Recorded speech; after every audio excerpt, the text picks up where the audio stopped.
चलो जाए शुरू करते हैं।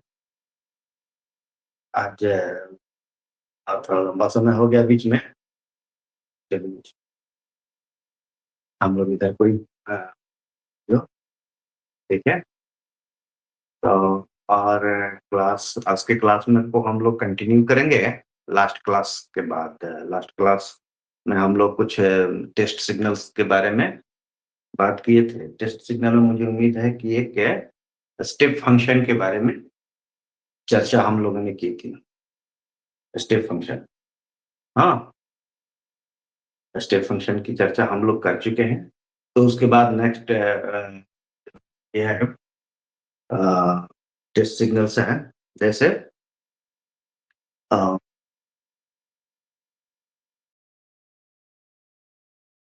हैं? क्या?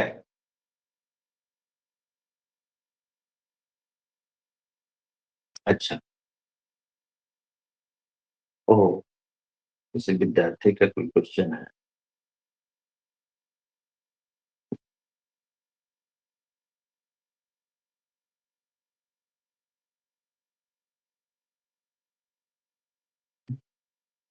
ठीक तो है?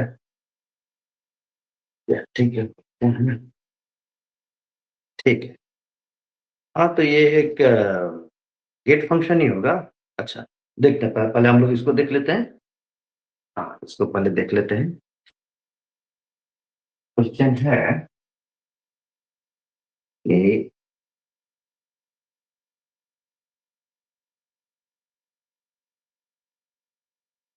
F of t is equal to a u of t minus a into u of minus t plus B.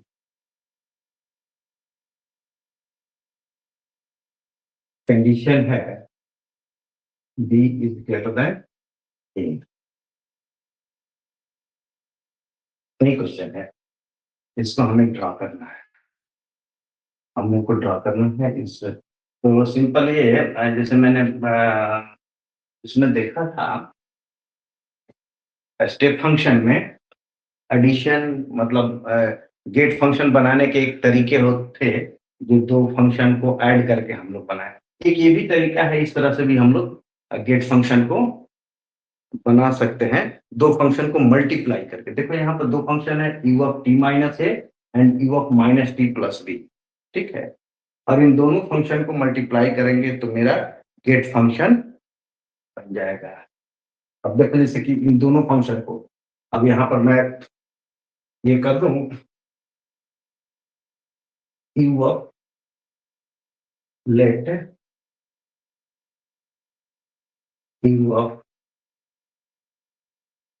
Late f one of t is equal to u of t minus t. ठीक है, ये तो magnitude है, इन दोनों के लिए है, दोनों फंक्शन के लिए है। मैग्नीट्यूड को मैं करता हूँ। तो इसका, इसको अगर मैं ड्रॉ करना चाहता हूँ, तो ड्रॉ कैसे करेंगे?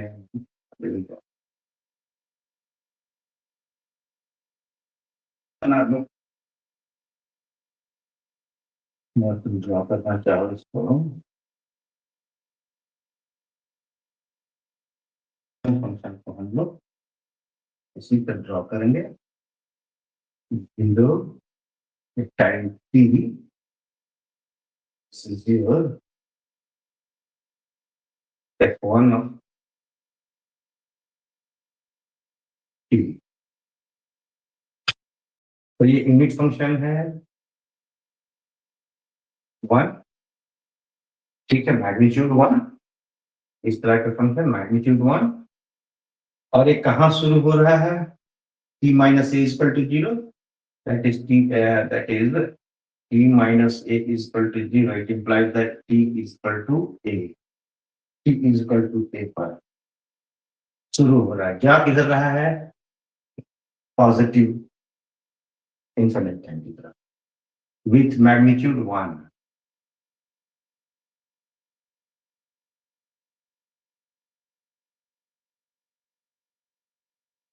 ये फंक्शन हो गया f1 of t, this is f1 of t। दूसरा फंक्शन में देखते हैं, f2 of t is equal to u minus t plus, तो यहाँ कंडीशन है कि b is greater than a, मतलब b कभी भी इस a से कम नहीं होगा, b जो होगा वो इधर ही होगा। ठीक है, तो इसको मैं ड्रॉ करूं, यहां पर मैं ड्रॉ कर देता हूं, ये यहां से 0 ले लिया, ये t ले लिया, और ये ले लिया तुम्हारा f2 of t। Again it is the 1। Okay, अब ये शुरू कहाँ होता है, ये शुरू होता है minus t plus e is equal to b, तो I mean t is equal to b पे, t is equal to b पे शुरू होता है। अब ये travel t is equal to b, क्योंकि बी तुम्हारा कहाँ है, इधर ही होगा। हाँ, ए से बड़ा है, कंडीशन है बी इज ग्रेटर देन ए, कहीं बी यहां पर है, यहां शुरू होता है, लेकिन ये ट्रेवल किधर कर रहा है, देखो minus t plus b, minus a travel करेगा विथ यूनिट मैग्नीट्यूड, ये ट्रेवल करेगा इधर की तरफ,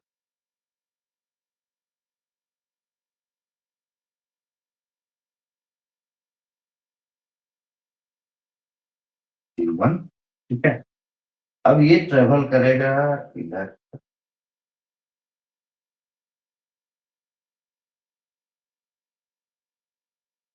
अब इन दोनों फंक्शन को अगर मैं मल्टीप्लाई कर दूं,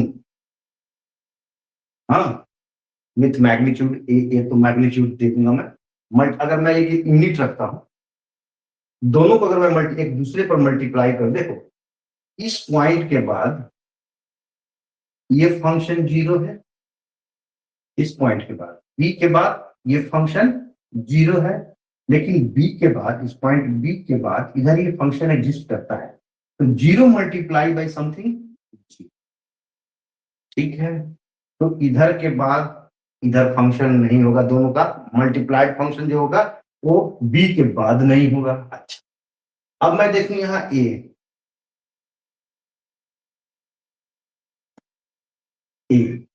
तो ए के पहले ये फंक्शन 0 है, f1 0 है, लेकिन f2 ऑफ t एग्जिस्ट कर रहा है, तो 0 multiply by something 0, I mean जो रिजल्टेंट फंक्शन होगा वो कहीं ना कहीं वो एग्जिस्ट करेगा इन्हीं दो पॉइंट के बीच, t,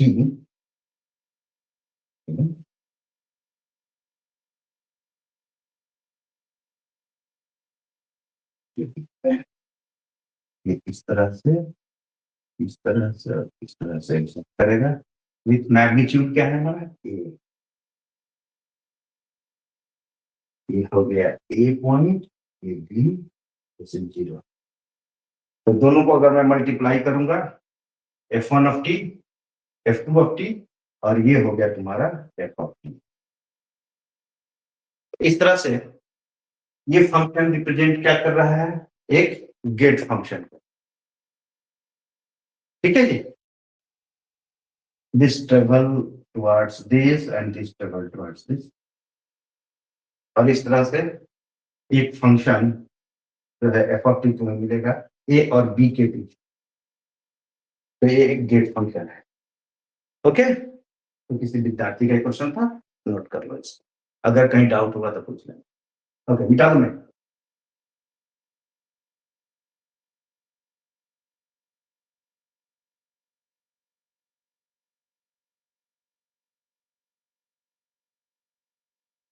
हम लोग आज अपने टॉपिक पे हैं, हम लोग दूसरे सिग्नल्स की बात करना चाह रहे हैं। हम लोग यहाँ पर एक सिग्नल देखना चाह रहे थे। रैंप फंक्शन रैंप फंक्शन कुछ फंक्शन होगा, उससे हम लोग सिग्नल ड्रॉ करें। तो रैंप फंक्शन, रैंप तुम लोग नाम सुनते ही हो। रैंप रैंप क्या, एक ऐसा इंक्लाइंड स्ट्रक्चर, कोई भी इंक्लाइंड स्ट्रक्चर कहीं भी होता है, तुम लोग देखते हो जैसे कि मॉल वगैरह में, कॉलेज में भी नीचे देखोगे तो सीढ़ी के बगल में एक रैंप बना होता है। तो जो फिजिकली डिसेबल्ड लोग होते हैं या उनके लिए ये रैंप पर ऐसे गाड़ी अपना लेकर के जाएंगे। कई जगह उनको, बहुत सारे जगहों पर, मॉल में, स्टेशन पर भी मिल जाएगा इस तरह का रैंप वगैरह। यहाँ कॉलेज में कहीं भी जहाँ भी एक्सेस देना हो तुम्हें इस तरह का, इलेक्शन के समय भी देखते हो कि रैंप बनता है बूथ पर। तो अ, वो रैंप एक ऐसा स्ट्रक्चर है जो इंक्लाइन हो विथ सर्टेन एंगल। हाँ, तो रैंप फंक्शन को अगर मैं देखूं तो फिजिकली ये इस तरह का एक फंक्शन, या फिर इस तरह का कोई फंक्शन, या फिर ये फंक्शन हो ऐसा ही है, इस तरह का फंक्शन, इस तरह, मतलब स्लोप उसमें होना चाहिए, कहीं से स्टार्ट हो, आगे बढ़ रहा हो। अब ये बेशक ये टी इक्वल टू ए से स्टार्ट हो रहा है, ये ठीक है, ए से स्टार्ट हो रहा है, ये टी इक्वल टू जीरो से स्टार्ट हो रहा है, ये टी इक्वल टू जीरो पे लेकिन विथ सर्टेन इंटरसेप्ट के साथ स्टार्ट हो रहा है। मैं कह सकूं कि ये जो रैंप होता है बेसिकली एक स्ट्रेट लाइन इक्वेशन को रिप्रेजेंट करेगा। इसका अगर मैं इक्वेशन बनाऊं तो एक स्ट्रेट लाइन इक्वेशन होता है, क्या होता है, y is equal to m x plus c. अगर मैं देखूं यहाँ पर यही c जो है ये तुम्हारा ये है, c है, एम एक्स स्लोप ये हो गया, एम एक्स के एम क्या है, एम क्या है, स्लोप है, एक्स वेरिएबल है। यहाँ पर हम लोग क्योंकि टाइम फंक्शन में देखते हैं तो इसी चीज को हम लोग रिप्रेजेंट करें। मैं इसको दिखाता हूँ, इससे देखूं, मैं इसको रिप्रेजेंट करूं तो मैं लिख सकता हूं this is the function f of t, time function है, this zero, this is t. तो मैं इसको रिप्रेजेंट कर सकता हूं कि जीरो के पहले ये फंक्शन एग्जिस्ट नहीं करता है, लेकिन जीरो पर एग्जिस्ट करता है, और जीरो के बाद एग्जिस्ट करता है। मतलब जीरो पर भी एग्जिस्ट, मतलब जीरो पर भी सी की वैल्यू है, बेशक जीरो ही है, लेकिन जीरो पर अगर इंटरसेप्ट होगा तो कोई वैल्यू यहाँ पर हो। तो मैं इसको रिप्रेजेंट कर सकता हूँ कि f of t is equal to zero कब, t is less than equal zero, t की वैल्यू जीरो से कम या जीरो के बराबर हो उस वक्त इसकी वैल्यू क्या होगी, जीरो होगी। और उसके बाद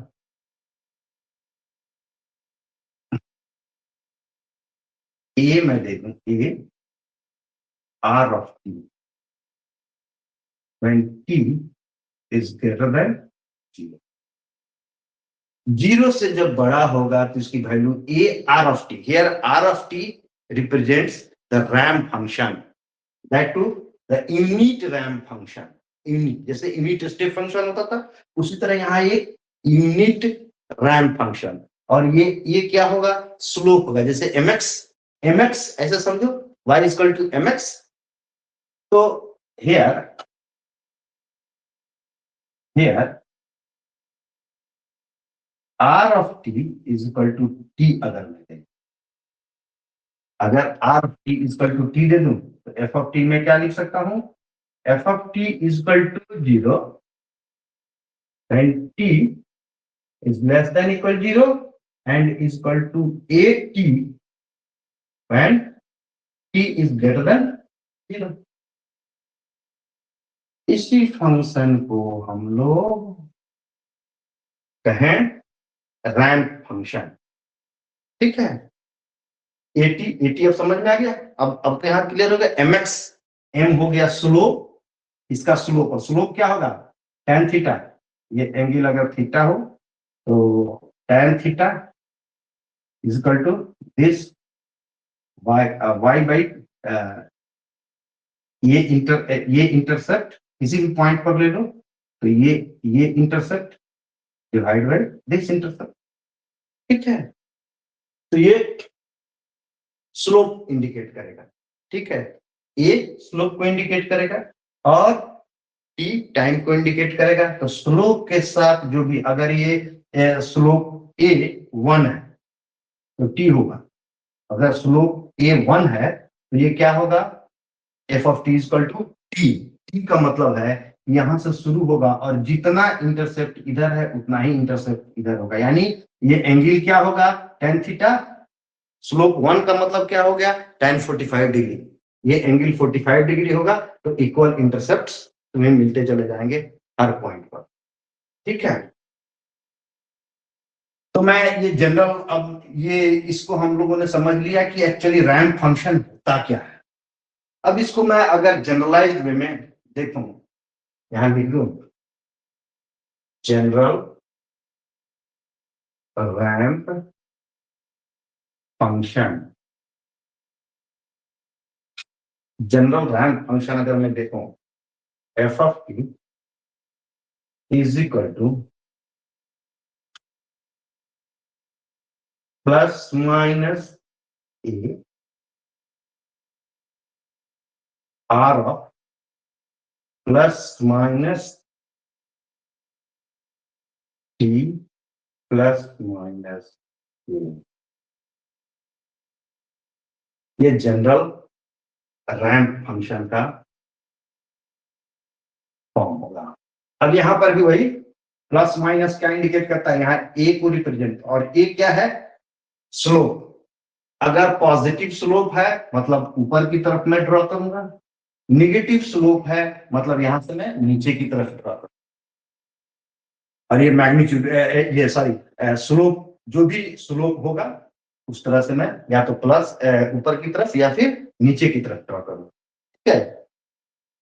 और आर, आर ये वहां पर भी हम लोगों ने देखा था कि आर यू वहां पर सडन चेंज की मतलब ये यूनिट के लिए है। तो सडन चेंज ये इंडिकेट, ये इंडिकेशन क्या है कि सडन चेंज, यानी कहां पर सडन चेंज हो रहा है, plus minus t plus minus a पर ये घटना घट रही है क्या, a magnitude, sorry a slope का सिग्नल कहां से शुरू होगा, plus minus t plus minus a is equal to 0 पर, ठीक है। तो इस तरह से हम लोग जनरल फॉर्म देख सकते हैं। इसमें फिर यही प्लस माइनस ये इंडिकेशन यहाँ पर जो टी के पहले है वो इंडिकेट करेगा कि ये टी में इधर की तरफ ट्रेवल करेगा या फिर माइनस होगा तो इधर की तरफ ट्रेवल करेगा।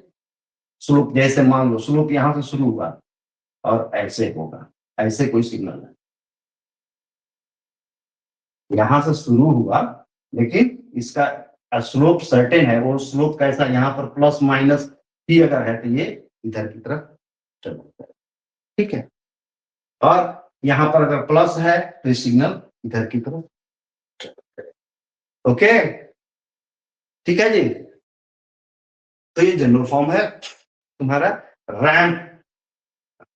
अब हम लोग कुछ क्वेश्चंस अगर रैंप से रिलेटेड क्वेश्चंस अगर देखना चाहें, अब यहीं पर मैं एग्जाम्पल दे देता हूं ताकि तुम्हें क्लियर हो जाए एग्जाम्पल से। जैसे यहीं पर मैं दे दूं f of t, some function f of t is equal to 2 r of t minus r मैंने दे दिया, ये इंडिकेट करेगा कि एक ऐसा फंक्शन है, रैंप फंक्शन है, ये स्टेप फंक्शन नहीं है। स्टेप फंक्शन होता तो मैं यहां पर क्या देता, क्यू देता, ठीक है। और यहाँ पर स्लोप इसका ये 2 है। उस स्लोप मतलब क्या है? स्लोप 2 का मतलब है 2/1, मतलब इधर 1 यूनिट तो इधर 2 यूनिट, इस तरह। मतलब स्लोप ये ऐसे होगा, स्लोप ऐसा होना चाहिए, ठीक है, इस तरह का स्लोप होना चाहिए। अब क्वेश्चन है, स्लोप तो ऐसा होना चाहिए, 2 स्लोप का है, मतलब tan थीटा 2 है, मतलब जितना ये है उसका हाफ ये। हाँ, अब ये कहां शुरू हो रहा है? t - 3 equal to 0, I mean t equal to 3, t equal to 3, ये हो गया तुम्हारा 1, ये हो गया 2, ये हो गया 3, ये है t तुम्हारा, ये है 0, 1 2 3, और ये तुम्हारा हो जाएगा f ऑफ t। तो मैं क्या करूं? विथ स्लोप 2 ड्रॉ करूंगा कहां से? t इक्वल टू 3 से, क्लियर? t इक्वल टू 3 से स्लोप 2 का मैं ड्रॉ करूंगा। तो ये फंक्शन इंडिकेट करेगा, ये सिग्नल इंडिकेट करेगा, ठीक है? ठीक है, तो इस तरह से हम लोग रैंप फंक्शन को भी समझते हैं। और रैंप फंक्शन से हम लोग बहुत तरह के फंक्शन बना सकते हैं, जैसे ट्रायंगुलर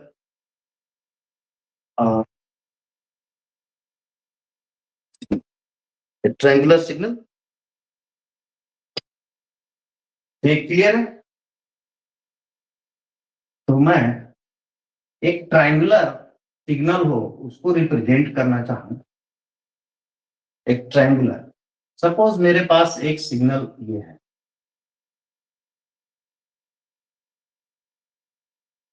और उसका फंक्शनल इक्वेशन में लिखना चाहूं।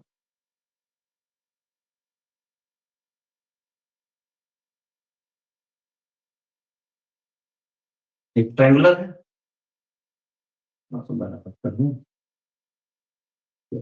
इक्वल है ना, इक्वल नहीं है, मैं इक्वल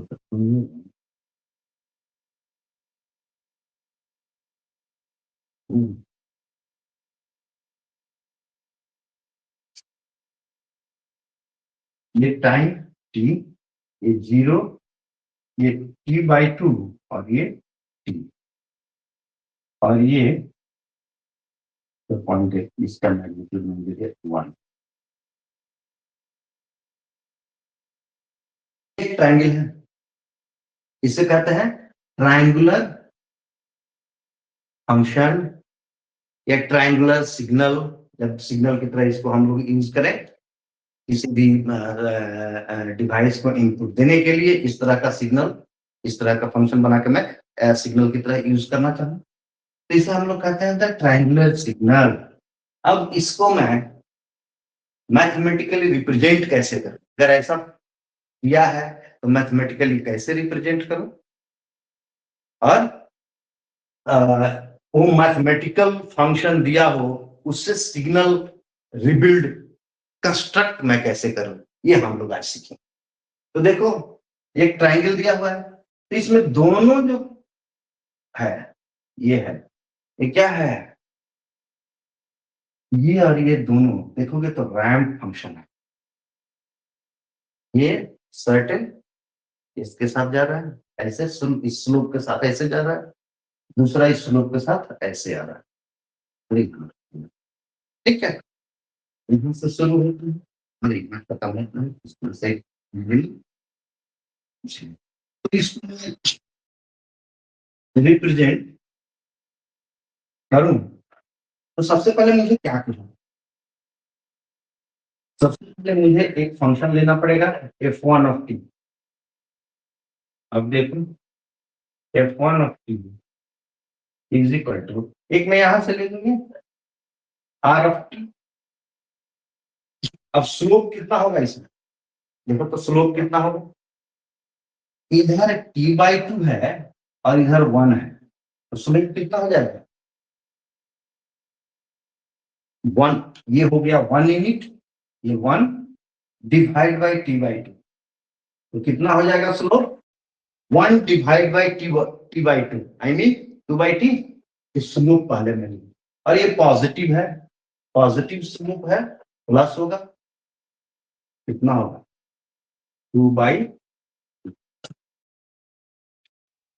ठीक है, 2/t r ऑफ t, यही लिख सकता हूँ।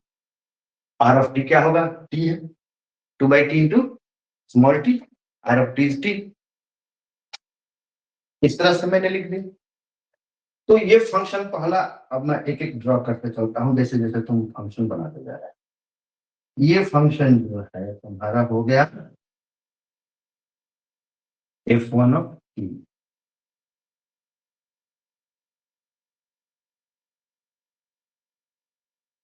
ठीक है, ये हो गया तुम्हारा f1 ऑफ t, हो गया t/2 पॉइंट, और ये हो गया तुम्हारा t।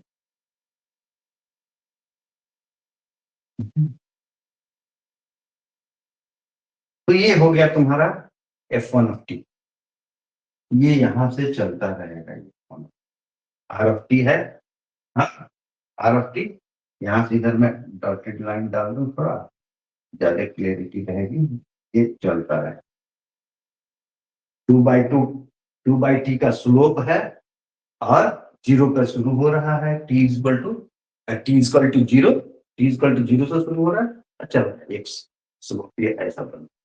लेकिन मुझे ऐसा सिग्नल तो चाहिए, मुझे यहाँ इस पॉइंट पर नीचे चाहिए, नीचे। तब देखो इस पॉइंट पर जितना स्लोप है, ये स्लोप कितना है, अगर मैं ऐसे करूं,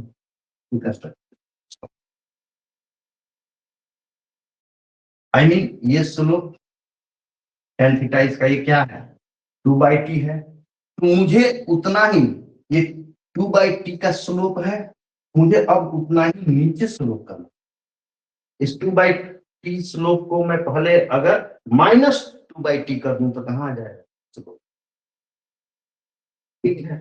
लेकिन अभी भी मुझे ऐसा सिग्नल तो चाहिए नहीं, ऐसे ऐसा सिग्नल तो चाहिए, मुझे नीचे जाना है। तो अब कितना स्लोप दूं मैं, एक तो -2/t दे दिया, दूसरा अभी मुझे नीचे जाना है, ये इधर ऐसे जाना है, तो कितना, जितना स्लोप इधर है उतना इधर मुझे और जाना है, तो माइनस ये 2/t से -2/t यहाँ आ गया, यहाँ पर आ गया, और फिर -2/t मैं करूंगा, तब जाकर के स्लोप ये ऐसे बढ़ेगा, ठीक है। तो कितना हुआ, यहां से -2/t और -2/t, कितना हो गया -4/t, -4/t, आर ऑफ क्या होगा, are of t minus t/2। अब ये घटना कहाँ घट रही है, माइनस, ये घटना कहाँ घट रही है, अब मैं एक एक कंस्ट्रक्ट करते जाऊंगा। ये -4/t का स्लोप कहाँ पर आ रहा है, यहाँ पर। अब थोड़ा ये स्टीप स्ट्रिप हो जाएगा, क्योंकि ऊपर वाला 2/t है, ये थोड़ा स्टीपर हो जाएगा, -4/t है। तो एक फंक्शन ये हो गया, दूसरा फंक्शन मेरा ये हो गया, ठीक है। यहाँ मैं लिख दूं, ये हो गया स्लोप, स्लोप 2/t, और इसका स्लोप कितना हो जाएगा, स्लोप -4/t। इसी पॉइंट पर मैं देख रहा, इसी पॉइंट पर ये घटना में होते हुए देख रहा है, इस पॉइंट पर। अब ये सिग्नल अब ऐसे सीधे नहीं जा करके अब यहाँ से ऐसे जाने लगेगी, अभी जाएगी यहाँ नीचे तक जाएगी, लेकिन मुझे नीचे भी नहीं चाहिए, तो मैं क्या करूं, इस पॉइंट पर, इस पॉइंट पर क्या मैं करूं, ताकि ये नीचे, ये तो ऐसे जा रही है ना, ऐसे जाएगी, अगर मैं -4/2 स्लोप कर दूं, ये सिग्नल फिर ऐसे जाना जाएगा। लेकिन यहाँ पर फिर मुझे जितना स्लोप इधर जा रहा है, ये जा रहा है ना -4/2, अब मैं एक तीसरा फंक्शन जिसका स्लोप हो +2/2 यहाँ ऐड कर दूं, ये इसके पैरेलल है। स्लोप कितना दे दूं मैं? स्लोप 2/2। तो कितने फंक्शन मैंने किए? एक फंक्शन, दूसरा फंक्शन और ये तीसरा फंक्शन, ठीक है। और तब इस तरह से जितना इधर ये स्लोप जा रहा है उतना ही मैंने इधर पॉजिटिव कर दिया, तो ये कैंसिल हो गया।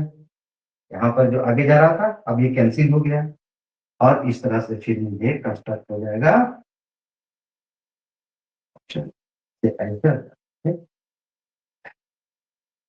देख रहे हो? तो यहाँ पर मैं एक फंक्शन जो ऐड मैं कर रहा हूँ, ये ऐड कर रहा हूँ इस पॉइंट पर, तो मैं प्लस कितना होगा 2/t r of t minus. तो ये फंक्शन जो है एफ ऑफ टी, ये फंक्शन जो एफ ऑफ टी है, ये इस तरह से मैं लिख सकता हूँ, और ये फंक्शन जो है इस ट्रायंगल को रिप्रेजेंट कर। बात समझ में आ गई? हाँ जी, एक बार फिर से समझ लेते हैं। एक फंक्शन यहाँ पर f1, ठीक है, और ये दूसरा मान लो यहाँ पर इसको मैंने लिख दिया f2 of t, f2 of t, और इस तरह से मैं कर दूं दूसरा, तो और ज्यादा क्लियर होगा। ये हो गया f1 ऑफ टी, और f2 of t is equal to -4/t r of t minus t/2। ये तो हो गया। इसका कंडीशन में लिख दूं, इसका कंडीशन क्या है? T is greater then 0, T is greater then. और इसका कंडीशन क्या होगा? ये कहाँ कहाँ के बीच में है? 0 और ये कहाँ पर है? ये यहाँ पर है ना।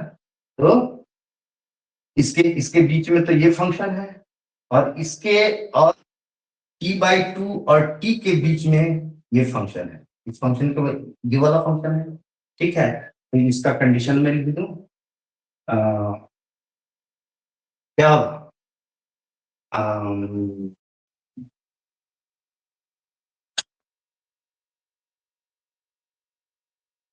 t/2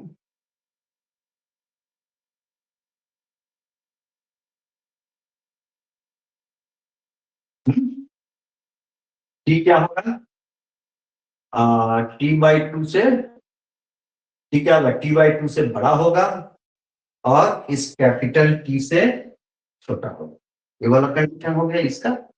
अब तीसरा ये हो गया f1 of t, f2 T और f3 ऑफ टी। क्या हो जाएगा? 2/t r of t minus t, यही होगा ना। और इसका कंडीशन क्या हो जाएगा? मैं लिख दूं यहाँ पर कंडीशन इसका क्या हो जाएगा? क्या हो जाएगा? t is greater then t। इस t पर देखो, t से बड़े वैल्यू के लिए ये फंक्शन है, ठीक है। तो इस तरह से f1 of t, f2 of t, f3 of t, इन तीनों फंक्शन को मैं ऐड कर लूं, तो मैं लिख सकता हूं f of t is equal to f1 of t plus f2 of t plus f3 of t. तीनों फंक्शन को मैं ऐड कर दूं और यही बन जाएगा। क्या बन जाएगा तुम्हारा? 2/t r of t plus plus minus -4/t r of t minus t/2 and plus 4/t r of t minus। ये बन जाएगा तुम्हारा एफ ऑफ टी। ये हो गया। हमने देखा कि रैंप फंक्शन को यूज करके हमने एक ट्रायंगुलर फंक्शन बना दिया यूजिंग रैंप फंक्शन। ठीक है, तो ये एक फंक्शन जो हम लोगों ने देखा रैंप फंक्शन, उसका एक एग्जांपल था ये। समझ में आ गया ना? अगर कहीं दिक्कत हो तो बताओ, मैं फिर से एक्सप्लेन कर दूं। चलो ओके। मेरा पहला फंक्शन f1 ऑफ टी, ये फंक्शन मुझे बनाना है, ये ट्रायंगुलर फंक्शन। तो मैं तीन फंक्शन समराइज करता हूं। तो सबसे पहला फंक्शन जो मैं डिफाइन करता हूं, ये क्या है? f1 of t 2 by t r of t. R of t मतलब t इक्वल टू 0 पे शुरू होगा और इसका स्लोप कितना होगा? 2 बाई टी। ठीक है, ये यहां पर 1 है, ये सब 1 है, 1। ठीक है ना? तो ये फंक्शन ऐसे शुरू हुआ, ऐसे जाएगा इस स्लोप का, ये जो स्लोप होगा इस, लेकिन मुझे इस पॉइंट से आगे फंक्शन नहीं चाहिए। तो मैं क्या करूंगा? इसके स्लोप को मैं मोड़ना चाहूंगा, ऐसे यहां से यहां लाऊं, यहां से यहां लाऊं। तो यहां से यहां लाऊंगा तो कितना स्लोप हो जाएगा? ये +2/t है, ये 0 हुआ, यहां पर स्लोप 0 हो गया ना, 0 की, क्योंकि ये एक्सिस के पैरेलल हो गया। तो 0, तो कितना मैंने टिल्ट किया? -2/t, क्योंकि ये +2/t था और -2/t करूंगा तो तभी जाकर के स्लोप 0 हो जाएगा। लेकिन अभी भी मुझे ये यहां पर नहीं चाहिए, मुझे नीचे चाहिए। तो मुझे कितना और टिल्ट करना पड़ेगा? -2/t। तो मैंने टोटल टिल्ट इस फंक्शन को कितना किया? -2/t, -2/t, that is -4/t। जब मैंने टिल्ट किया तो अब ये फंक्शन इधर नहीं जा करके इस पॉइंट के बाद ये फंक्शन अब इधर नीचे की तरफ जाने लगा। यही घटना मैंने दिखा दी। ये फंक्शन 1 f1, स्लोप इसका 2/t, f2। अब मैंने यहां इसी पॉइंट पर ही स्लोप दिया ना, -4/t। ठीक है, स्लोप -4/t दिया, तो ये फंक्शन नीचे की तरफ। अब क्योंकि मुझे अब आगे यहां से आगे नहीं चाहिए, आगे नहीं चाहिए, मुझे इतना ही तक चाहिए। तो मैं जितना ये इधर जा रहा है उतना ही मैं ऊपर एक स्लोप डाल दूं। ठीक है, -4/2, -4/t है और ये 2/t तक। तो क्या हो जाएगा? तो जितना ये जा रहा है, पहले ये -2/t इधर होगा, -4/t है ना, तो इधर जाएगा 2/t +2/t।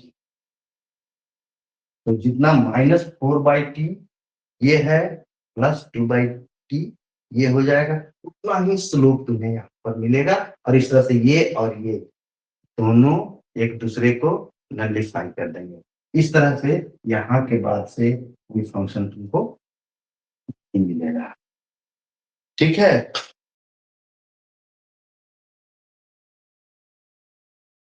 हाँ हाँ, यहाँ देखो, यहाँ -4/t, तो कितना करना पड़ेगा?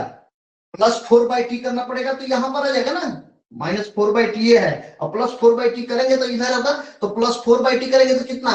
+2/t में तो यहां आ जाएगा, तो इससे +2/t देंगे तब ये ऊपर जाएगा ना। हाँ, ठीक है, ओके। तो इस तरह से हम लोग तीन फंक्शन को एक साथ समअप करके एक ट्रायंगुलर फंक्शन बनाते हैं। ओके,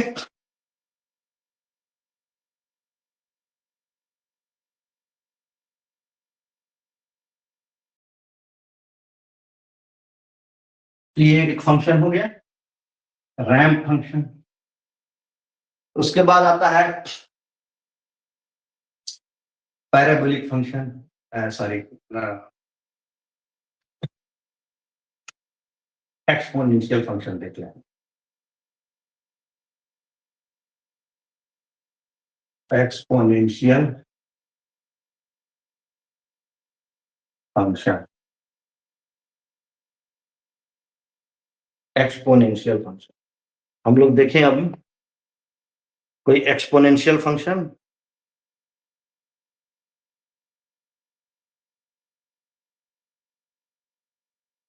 एक्सपोनेंट एक्चुअली वर्ड जो है रिप्रेजेंट करता है ए ग्रेजुअल आइदर इंक्रीज हाँ और ग्रेजुअल डिक्रीज। ठीक है, धीरे धीरे कम होना या धीरे धीरे बहुत बढ़ना। तो उसको अगर मैं देखूं, अगर धीरे धीरे कम होने को मैं देखूं, कोई भी फंक्शन अगर मैं ले लूं ऐसा, यहां से शुरू होकर धीरे धीरे धीरे धीरे धीरे ये इस तरह से जाए, इसको हम लोग कहते हैं एक एक्सपोनेंशियल फंक्शन।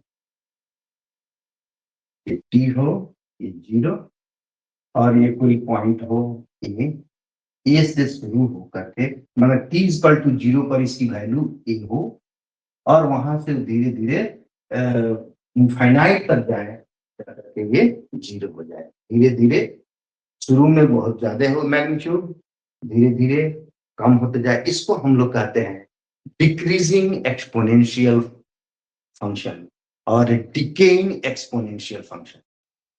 उसी तरह इंक्रीज होने वाले फंक्शन भी देखना, तो ऐसे जीरो से शुरू होकर के इंक्रीज होते चले जाते। ठीक, ऐसे इंक्रीज हो या फिर देखो ऐसे increase,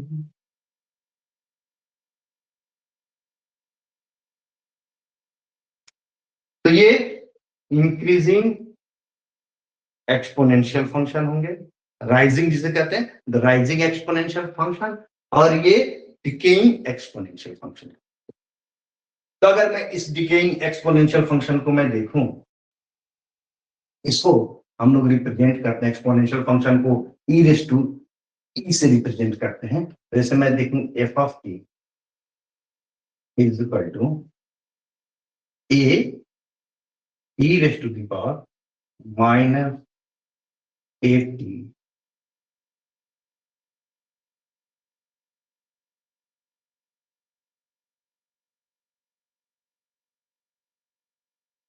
t is greater than equal 0 पर is equal to 0 and t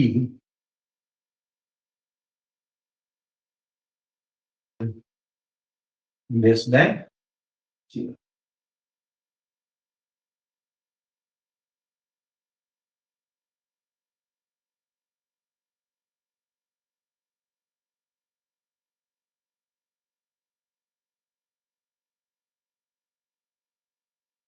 ठीक है,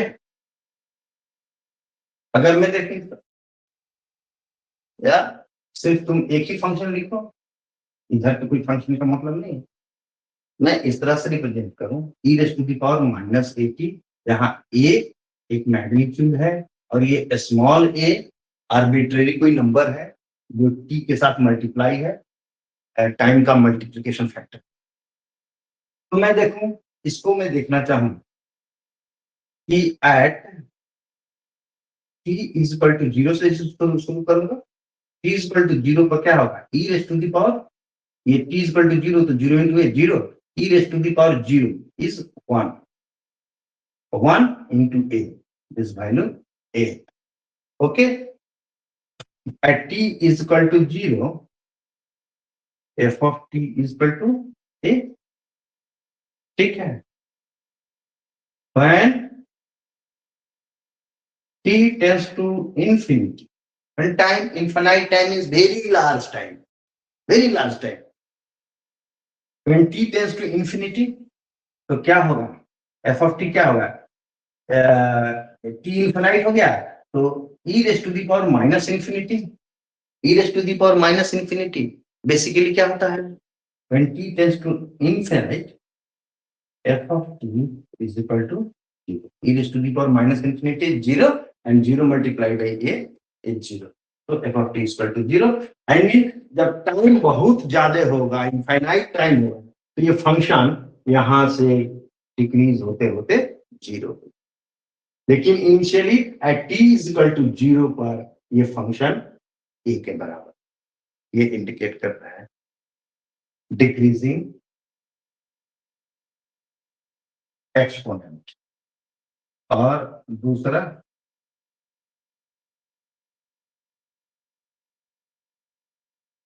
ये राइजिंग एक्सपोनेंट जो है, राइजिंग एक्सपोनेंट को देख रहे हम, this is t, this is 0 and this is your a, and a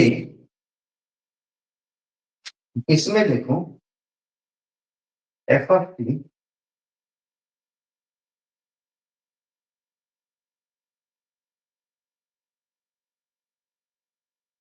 कैसा होगा,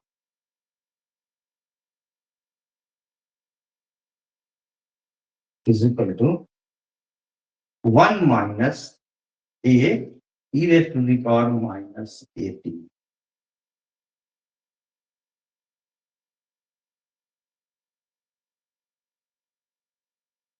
ये यहाँ पर डाल 1 minus e raised to the a,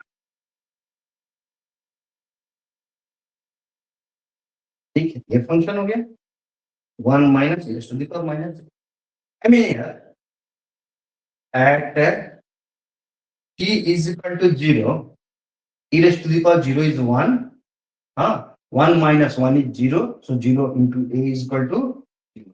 f of t is equal to 0. At t is equal to 0 पर ये f of t जो ये है तुम्हारा f of t है, f of t की वैल्यू क्या होगी, 0 ही। When t tends to infinity, t infinite की तरफ बढ़े तो क्या होगा यहाँ पर, e raised to the power minus infinity, e raised to the power minus infinity is 0, so a into 1, so f of t is equal to 1, a, sorry, a, I mean when time बढ़ते जाएगा infinite time पर ये function a के बराबर, समझ रहे हैं, ये a के बराबर, इसे हम लोग कहते हैं इंक्रीजिंग एक्सपोनेंशियल फॉर्म और राइजिंग एक्सपोनेंशियल, ठीक है। तो हम लोग एक्सपोनेंशियल फंक्शन भी देखें, उसके बाद बेसिकली हम लोग देखना चाहेंगे एक बड़ा ही इंपॉर्टेंट फंक्शन जो इलेक्ट्रॉनिक्स में कम्युनिकेशन में भी कई बार तुम्हें बहुत मराएंगे मिलता है, द इम्पल्स फंक्शन।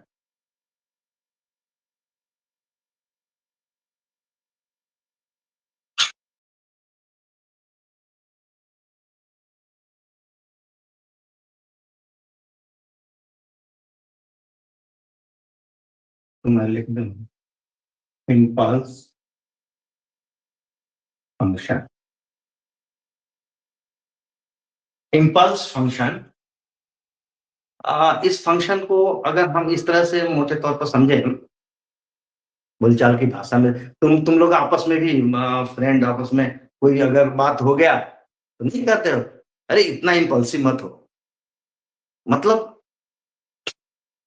कि किसी ने कोई बात कही sudden with very less time magnitude, मतलब गुस्सा उसको आ जाता है, मतलब उसका गुस्से का मैग्नीट्यूड बहुत ज्यादा हो जाए तो कहते हो वो आदमी इम्पल्सिव नेचर का है, ऐसे कहते हो ना कि तुम्हारा फ्रेंड कोई उसका नेचर थोड़ा इम्पल्सिव है, मतलब कोई बात छोटी सी बात कह देते हो वो बहुत उसको तेज गुस्सा अचानक सडन। तो इसी तरह के फंक्शन हम लोग यहाँ पर देखते हैं कि जो विथ वेरी लेस टाइम उसका मैग्नीट्यूड बहुत हाई, तो इसको मैं इस तरह से देखूं, कोई फंक्शन ऐसा हो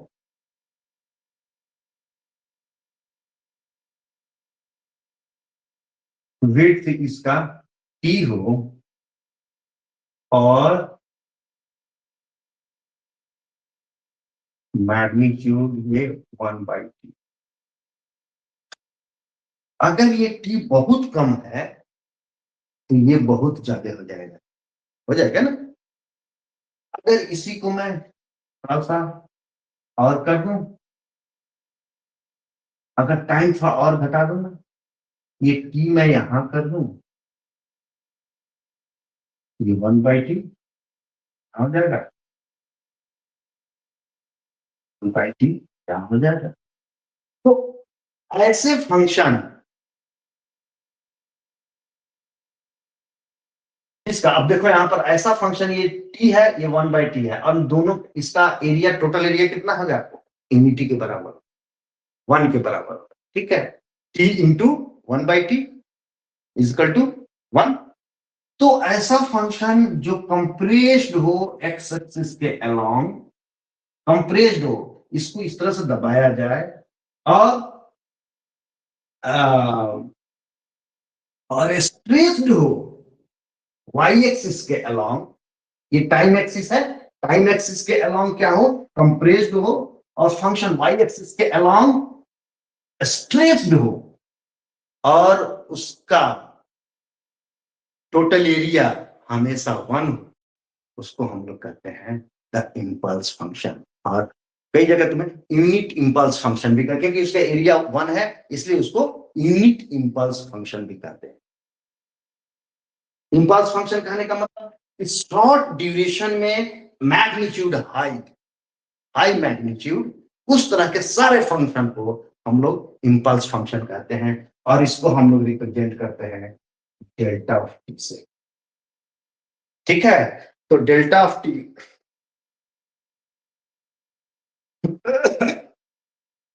क्या मैं लिख दूं, डेल्टा ऑफ टी क्या मैं लिख दूं, तो delta of t is equal to, मुझे लिखना होगा, मैं लिखूं 1/t, लिमिट देता हूं, लिमिट t टेंस टू 0, इस t को मैं 0 की तरफ ला रहा हूं, स्ट्रेच कर रहा हूं, ये कंप्रेस कर रहा हूं, और कितना, ये y 1/t into this t, ये कितने के बराबर होगा। अब इस फंक्शन को अगर मैं, ये एक कैसा फंक्शन है देखो तो, गेट फंक्शन है ना, तो limit t tends to 0, magnitude कितना है 1/t, दो फंक्शन है, एक क्या है, गेट फंक्शन है, गेट फंक्शन को मैं लिख सकता हूँ u t u t minus u of t minus t,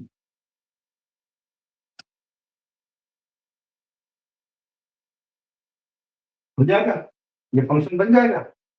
ये फंक्शन अगर t इधर है, 0 से शुरू हुआ और ऐसे t पर खत्म हुआ, विथ मैग्नीट्यूड 1/t, तो लिमिट, अब ये इसको मैं घटाते जैसे जाऊं तो ये बढ़ता चला जाएगा, क्योंकि इन दो, इसका मल्टीप्लीकेशन हमेशा इनिट होना चाहिए। इस तरह के फंक्शन को हम लोग कहते हैं डेल्टा फंक्शन। अब इसी को रिप्रेजेंट डेल्टा टी। तो बेसिकली इम्पल्स फंक्शन एक गेट फंक्शन ही होता है, सिंपली एक गेट फंक्शन होता है, जिसमें जो टाइम ड्यूरेशन है वेरी लेस, बहुत कम होता है, इसको हम लोग इस तरह से रिप्रेजेंट करते हैं। अब देखेंगे इसका डिफरेंशिएशन, तो वो क्या होगा आगे देखेंगे, ठीक है। तो ये हो गया तुम्हारा इम्पल्स फंक्शन के बारे में। एप्लीकेशन वगैरह आगे देखेंगे हम लोग, जो भी आएगा।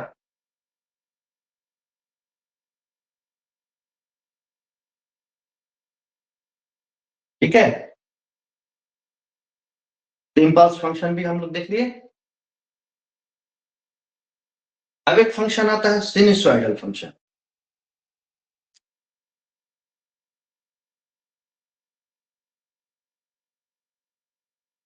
सिनुसॉइडल फंक्शन, या फिर तुम इसको साइन फंक्शन भी कहते हो, सिनुसॉइडल फंक्शन। ठीक है, तो सिनुसॉइडल फंक्शन को देखोगे, एक पीरियोडिक फंक्शन होता है,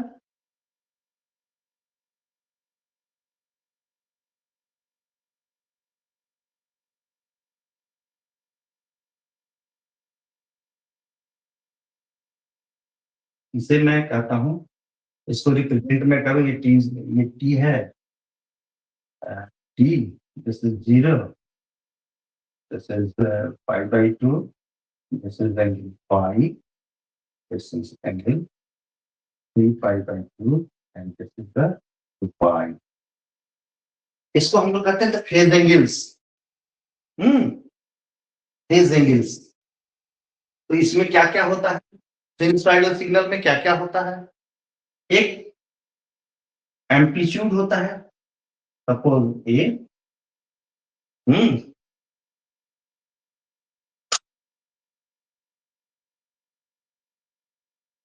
दूसरा फेज होता है। अब मैं यहां देखूं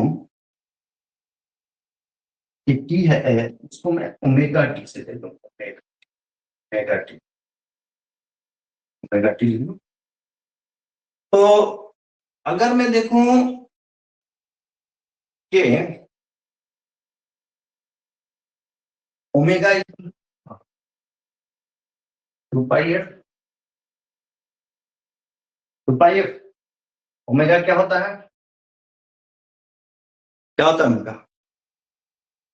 समझे, इसे कहते हैं एंगुलर फ्रीक्वेंसी, एंगुलर फ्रीक्वेंसी। और ये कितने के बराबर होगा, 2π इंटू एफ। एफ यहाँ क्या है, फ्रीक्वेंसी है, लीनियर, इसको कहते हैं लीनियर फ्रीक्वेंसी, इसको कहते हैं एंगुलर फ्रीक्वेंसी। ठीक है, और इन दोनों के बीच में रिलेशन अगर मैं देखूं यहां से, time period t is equal to 1/f, यही होता है ना, जितना ज्यादा फ्रीक्वेंसी उतना कम टाइम पीरियड। हाँ, टाइम पीरियड जितना ज्यादा है मतलब फ्रीक्वेंसी उतनी कम है। देखते हैं यहां से, अगर हाई होगी फ्रीक्वेंसी, यहाँ पर एफ की वैल्यू बहुत ज्यादा होगी, तो 1/f बहुत कम होगा, मतलब टाइम पीरियड बहुत कम होगा। यहां से जल्दी जल्दी जल्दी जल्दी जल्दी। और अब मैं यहां से देखूं, यहां से मैं देख सकता हूं कि f इज इक्वल टू ω/2π, इसलिए टाइम पीरियड क्या होगा, 2π/ω, क्योंकि t इक्वल टू 1/f है, 1/f है। हाँ, f ω/2π, तो t इक्वल टू 2π/ω। इसमें एक टाइम पीरियड भी होगा। टाइम पीरियड किसको कहते हैं, पर्टिकुलरली कि एक पीरियडिक सिग्नल है जो एक पर्टिकुलर टाइम के बाद अपने को रिपीट करती है। फिर से, जैसे यहां से देखो, इसका टाइम पीरियड क्या है, यहां तक आ गया, ये हो गया इसका टाइम पीरियड टी। यहां के बाद फिर जैसा सिग्नल यहां से शुरू हुआ था, फिर इस पॉइंट के बाद जैसा सिग्नल शुरू हो जाएगा, मतलब अपने आप को इतने सेकेंड के बाद से अपने को रिपीट करती, इज द टाइम पीरियड। ठीक है ना, नॉर्मली हमारे पास जो फ्रीक्वेंसी इलेक्ट्रिसिटी में जो घर पे तुम्हारे बिजली आती है, उसकी फ्रीक्वेंसी नॉर्मल क्या होती है, एफ इक्वल टू 50 हर्ट्ज। देखते होगे लिखा होता है तुम्हारा 220 वोल्ट 50 हर्ट्ज। 50 हर्ट्ज की फ्रीक्वेंसी है। 50 हर्ट्ज का मतलब है कि ये एक सेकेंड में 50 बार इस तरह की साइकिल बन रही है। हर्ट्ज का मतलब ही होता है साइकिल पर सेकेंड, आई मीन 50 साइकिल पर सेकेंड, मतलब इस तरह का साइकिल, मतलब यहां से यहां एक साइकिल हुआ, फिर इस तरह का एक साइकिल, तो एक सेकेंड में इस तरह के 50 साइकिल बनते हैं, उसकी फ्रीक्वेंसी को हम लोग कहते हैं 50 hertz.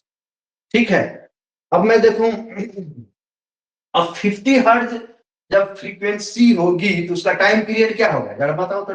T is equal to 1/f is equal to 1/50, कितने के बराबर, 1/50, 20 मिली सेकेंड, 20 मिली सेकेंड होगा ना, होगा कि नहीं होगा। उसी तरह ये नॉर्मली तुम्हारा ये इलेक्ट्रिसिटी में जो इस्तेमाल होता है, अगर मैं देखूं ये रेडियो फ्रीक्वेंसी, रेडियो फ्रीक्वेंसी,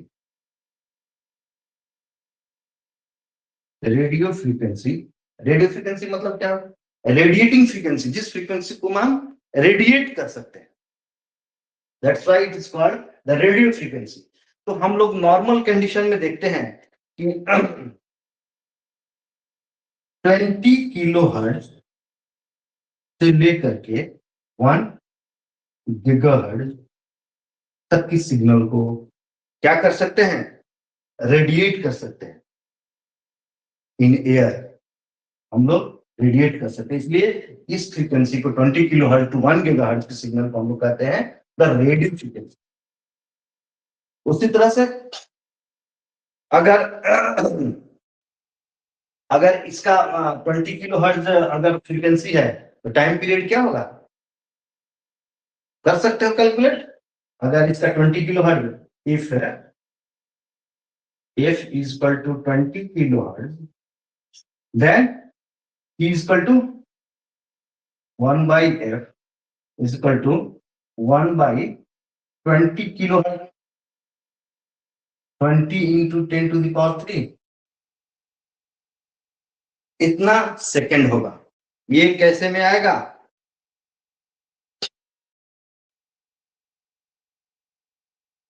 0.05 मिली सेकेंड। देखो 20 मिली सेकेंड, फ्रीक्वेंसी कम है 50, 20 किलोहर्ट्ज, किलोहर्ट्ज में आ गया अभी, इसका टाइम पीरियड और घट गया। उसी तरह से रेडियो फ्रीक्वेंसी के बाद माइक्रोवेव फ्रीक्वेंसी जो होती है, माइक्रोवेव रेंज, माइक्रोवेव, माइक्रोवेव यहाँ पर रेंज में लिखूंगा, माइक्रोवेव रेंज क्या है, माइक्रो फ्रीक्वेंसी की रेंज क्या है, basically it is 1 gigahertz to 100 gigahertz. और तब इसका टाइम पीरियड और घट जाएगा, कितना होगा टाइम पीरियड इसका, इस फ्रीक्वेंसी पर 1 नैनो सेकेंड और इस फ्रीक्वेंसी पर 1 पिको सेकेंड। ठीक है, तो टाइम पीरियड घटते जा रहा है, फ्रीक्वेंसी जैसे जैसे बढ़ते जा रही है, हम देख रहे हैं कि टाइम पीरियड सिग्नल का घटते जा रहा है। ठीक ना, और वो किस तरह से होगा, ये सारी चीजें हम लोग देखेंगे। तो ये इस तरह के सिग्नल को हम लोग कहते हैं सिनुसॉइडल सिग्नल। और इसमें क्या क्या कंपोनेंट्स होते हैं, इसको मैं रिप्रेजेंट करना चाहूं, अगर मैं इस सिग्नल को रिप्रेजेंट करना चाहूं तो मैं रिप्रेजेंट कर सकता हूं। जनरल ये सिग्नल अगर मैं देखूं, f of t is equal to a sine omega t plus theta, ये जनरल एक्सप्रेशन है साइन। ठीक है, इफ, अब यहां पर थीटा क्या है, फेज एंगल, इसको कहते हैं तो फेजर एंगल, फेज एंगल। हाँ, तो अगर यहीं पर if phase angle, if theta is equal to 0 degree, तो साइन ओमेगा टी प्लस 0 मतलब साइन ओमेगा टी, तो एफ ऑफ टी क्या हो जाएगा, f of t is equal to a sine omega t, theta is equal to 0। ऐसा से मतलब ये फेज एंगल जो है वो यहां से यहां इधर की तरफ हम लोग देखेंगे, तो यहाँ इस साइड में ये थीटा की वैल्यू जो है 0 डिग्री है, यहाँ पाई बाई 2 मीन्स 90 डिग्री, ये पाई मतलब क्या हो गया 180 डिग्री, ये 3 पाई बाई 2 मतलब 270 डिग्री, 2 पाई मतलब 360 डिग्री। उसी तरह if theta is equal to 90 degree, अगर मैं इस सिग्नल को यहां से I mean theta is equal to 90 degree, मतलब ये हो गया तुम्हारा phase angle. Theta theta is equal to 90 degree I mean pi by 2, यही है ना। तो उस कंडीशन में ये इक्वेशन एफ ऑफ टी क्या हो जाएगा, एफ ऑफ टी क्या हो जाएगा, a sine omega t plus pi by 2, a sine omega t plus pi by t क्या हो जाएगा,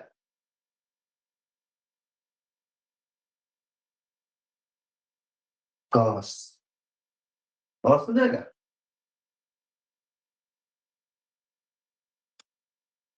इसको थोड़ा और ये अगर मैं इसको यहाँ पर माइनस थीटा कर दूं, ओमेगा टी इसको माइनस थीटा कर दूं तो देखोगे नीचे की तरफ बनेगा, और वही प्लस कर दूंगा तो ऊपर की तरफ बनेगा। ठीक है, तो मैं इसको अगर मैं नीचे की तरफ से रखना चाहता हूं, अगर माइनस से मैं देखना चाहूँ, ये sign omega T minus pi by 2 अगर मैं देखूंगा तो ये कितने के बराबर होगा, देखो तो साइन ए माइनस बी या साइन ए प्लस बी, दोनों का करेंगे तुम्हारा वही आएगा। क्या होता है, sine a plus b is equal to sine a cos b plus cos a sine b, यही होता है ना। और साइन ए माइनस बी क्या है, sine a cos B minus cos a sine b, यही है। तो देखो ए की जगह क्या है, यहां पर ओमेगा टी और बी की जगह पाई बाई 2, तो यहां पर ए की जगह रख दो ओमेगा टी और बी की जगह रख दो पाई by 2, pi by 2 omega T और ये पाई बाई 2, तो देखो कितना होगा साइन ए प्लस बी। अगर इस तरह से रखते थे ओमेगा टी प्लस थीटा तो क्या होगा, देखो cos pi by 2 cos 90 degree that is 0, 0 हो गया तो कैंसिल हो जाएगा, 0 हो गया तो ये टर्म 0 भी कम, और उसके बाद cos omega t sine pi by 2, sine pi by 2 कितना होगा 1, तो sine 1 into cos omega t, तो ये फंक्शन क्या हो जाएगा, अगर ये प्लस होगा, इसको मैं प्लस माइनस कर दूं, अगर ये चलो प्लस ही मान के चलते हैं, चलो प्लस ही मान के चलो, तो ये सिग्नल कैसा हो जाएगा, ए कॉस ओमेगा टी हो जाएगा ना। और वही अगर ओमेगा टी माइनस थीटा लेकर के चलते हैं तो ये इसको ड्रॉ कर कैसे करें, ये थीटा डिग्री ऐसे,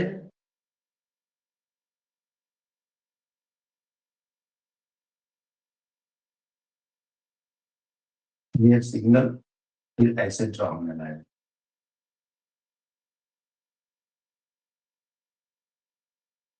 और ये इसको हम लोग कहते हैं कॉस फंक्शन, ये हो जाएगा तुम्हारा कॉस फंक्शन।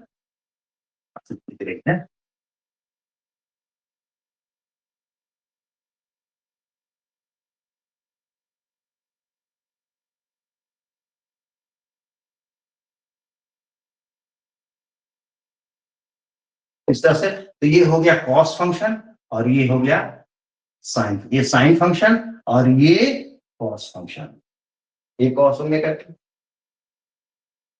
ठीक है, सिर्फ अंतर किस चीज का है, फेज एंगल का, थीटा कितना पाई बाई 2 जब होगा तो ये कॉस फंक्शन होगा, और थीटा 0 जब होगा तो साइन फंक्शन होगा।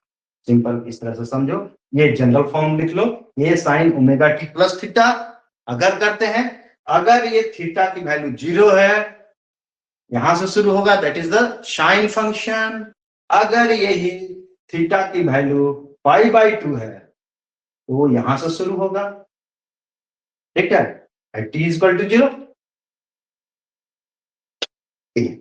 देखो यहां पर ही f of t equal to a cos omega t, तो cos t equal to 0, t equal to 0 यहां है, तो cos 0 इज 1, तो a इंटू 1 a वैल्यू यहां, फिर जैसे जैसे घटेगा 90 डिग्री जैसे ओमेगा टी की वैल्यू π/2 होगा, 0 हो जाएगा, ठीक है। तो इस तरह से ये फंक्शन जो तुम्हें मिलेंगे, sine function and cosine function, इनके इस दोनों को कंबाइंडली हम लोग कहते हैं द सिनुसॉइडल फंक्शन, ठीक है। सिनुसॉइडल फंक्शन में sine function as well as cosine function दोनों तुम्हें मिलेंगे। तो चलो आज के लिए हम लोग इतना ही है, अगले क्लास में देखते हैं नए चैप्टर के साथ।